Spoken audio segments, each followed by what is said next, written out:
નમસ્કાર, બધાને રામ રામ.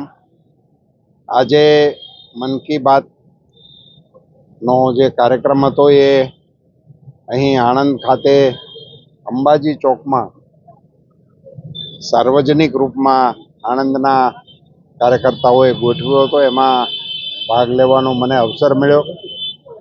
આજના કાર્યક્રમમાં માનનીય પ્રધાનમંત્રી શ્રી મોદી સાહેબે તંદુરસ્તી ઉપર ભાર આપ્યો અને દેશના યુવાનોને ફિટ ઇન્ડિયાનો સંદેશો, ફિટ ઇન્ડિયા માટેના માર્ગદર્શનો આપવા માટે જગ્ગી સ્વામીથી લઈને આપણા ખ્યાતનામ ખેલાડીઓના પોતાના અનુભવો શેર થયા. મારે બે વાતનો ખાસ ઉલ્લેખ કરવો છે.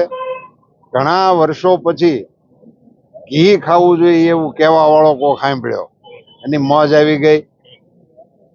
આપણા જગદીશભાઈ અંગે આજે જે પ્રધાનમંત્રી શ્રીએ વાત કરી એ ખરેખર ગુજરાતી તરીકે આપણને સૌને ગૌરવ અપાવે એવી વાત કરી પ્રધાનમંત્રી શ્રીએ.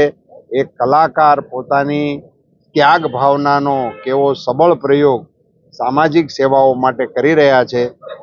આ મન કી બાતમાં પ્રધાનમંત્રી શ્રી મુખેથી જગદીશભાઈના જીવન કવન વિશે સાંભળવા મળ્યું.